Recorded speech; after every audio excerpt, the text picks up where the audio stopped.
మాజీ మంత్రి కాకాణి గోవర్ధన్ రెడ్డి మీడియాతో మాట్లాడుతున్నారు. లైవ్ లో చూద్దాం. ఆ రోజు నేను వ్యవసాయ శాఖ మంత్రిగా ఉన్నాను, నా ముందు కన్నబాబు గారు వ్యవసాయ శాఖ మంత్రిగా ఉన్నారు. ఎవరున్నా సరే రైతులకు సంబంధించి యూరియా విషయంలో ఎక్కడన్నా ఏదన్నా ఇటువంటి విపత్కర పరిస్థితులు వస్తాయేమోనని ప్రతి జిల్లాలో బఫర్ స్టాక్ మెయింటైన్ చేయడం జరిగింది. యూరియా నిల్వలు గబక్కన ఏదన్నా ఒకవేళ అవసరం అనుకుంటే వెంటనే తక్షణమే యూరియా అందజేయడానికి ఆ రోజు బఫర్ స్టాక్స్ ఏర్పాటు చేశాం. ఈరోజు చూస్తే దాదాపుగా ఒక్కసారి లెక్క వేస్తే 80 కోట్ల రూపాయల వరకు రైతులకు ఆదా అయిందనేటువంటిది ఒక ప్రాథమిక అంచనా ఉంది.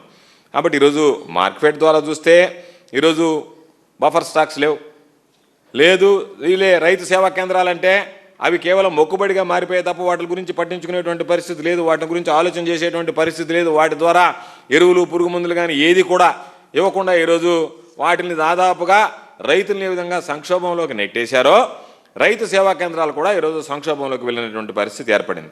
కాబట్టి ఈరోజు ప్రధానంగా పాపం రైతులు యూరియా విషయంలో ఏమీ చెయ్యలేక ప్రైవేటు వ్యాపారస్తుల దగ్గరికి పోవాల్సి వచ్చింది. ఈరోజు రాష్ట్రానికి సంబంధించినటువంటి యూరియా ఏదైతే ఉందో కేటాయించినటువంటి యూరియాలో సగభాగం కూడా రాష్ట్రానికి చేరలేదు అని చెప్పి జాతీయ పత్రికల్లో కూడా ఈరోజు వార్తలు ప్రధానంగా వచ్చాయి. ఈరోజు యూరియా ప్రధానమైనటువంటి పంపిణీలో కీలకమైనటువంటిది కేంద్రమే. అక్కడ ఇక్కడ కూటమి ప్రభుత్వం ఉన్నప్పుడు, మీ ప్రభుత్వమే కేంద్రంలో ఉన్నప్పుడు రైతులకు సంబంధించి కేటాయించినటువంటి ఎరువులను తీసుకొచ్చి రైతులకు ఇవ్వాల్సినటువంటి బాధ్యత మీ మీద ఉన్నప్పుడు వాటి గురించి పట్టించుకోకుండా ఈరోజు ఖరీఫ్ సీజన్ ప్రారంభమై వరి సాగు ప్రధాన పంటగా ఈరోజు సాగు చేస్తుంటే రైతులు యూరియాకి గణనీయమైనటువంటి డిమాండ్ పెరిగినటువంటి నేపథ్యంలో ఏమాత్రం ఆలోచన చేయకుండా ప్రైవేటు వ్యక్తులకు కట్టబెట్టి డీలర్లకు దోచిపెట్టి వాళ్ళ ద్వారా మీరు ముడుపులు తీసుకుని ఈరోజు రైతులకు పాపం 200 రూపాయలు 300 రూపాయలు బస్తా మీద అదనంగా చెల్లించాల్సినటువంటి దుస్థితి ఏర్పడింది. అంటే దీనికి ఎవరు బాధ్యత వహించాలి అనేటువంటిది చంద్రబాబు నాయుడు గారు రైతాంగానికి సమాధానం చెప్పాల్సినటువంటి అవసరం ఉంది. ఈరోజు పాపం పడిగాపులు కాస్తున్నారు, ఎండలో క్యూలో నిలబడుతున్నారు, వర్షాలు తడుస్తున్నారు. ఎప్పుడైనా వైఎస్ఆర్ కాంగ్రెస్ పార్టీ ప్రభుత్వంలో మా నాయకుడు జగన్మోహన్ రెడ్డి గారు ముఖ్యమంత్రిగా ఉన్నప్పుడు రైతులు క్యూ ఎక్కి కానీ లేదా మాకు విత్తనాలు యూరియా దొరకలేదని చెప్పి మాట్లాడినటువంటి సందర్భాలు లేకుండా చేసాం. గతంలో చంద్రబాబు నాయుడు ఏ రోజు ముఖ్యమంత్రిగా ఉన్నా సరే 2014-19 మధ్య పాపం చనిపోయినటువంటి సందర్భాలు ఉన్నాయి క్యూలో నిలబడి.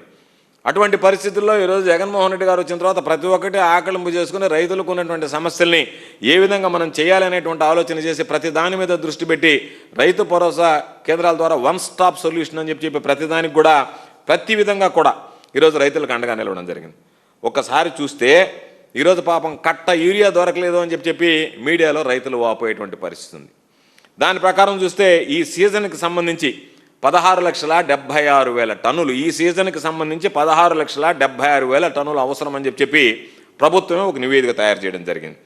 అయితే ఒక పక్క 16,76,000 ఉన్న అవసరం సమర్థంగా ఉన్నాయి, సమృద్ధిగా ఎరువులు ఉన్నాయని చెప్పి వ్యవసాయ శాఖ విభాగానికి సంబంధించినటువంటి అధికారులు, మంత్రి, ముఖ్యమంత్రి అందరూ మాట్లాడుతున్నా ఈరోజు మరలా ప్రభుత్వం ఒక పక్క మా దగ్గర 6,45,000 టన్నులే అని చెప్పి అంటే కాంట్రడిక్టరీ స్టేట్మెంట్స్. ఒకసారి ఎరువులు సమృద్ధిగా ఉన్నాయంటారు, 16,76,000 టన్నులు అవసరం అంటారు, మళ్ళీ మా దగ్గరకు వచ్చినప్పటికి 6,45,000 టన్నులు మాత్రమే నిలవ ఉంది అని చెప్పారు.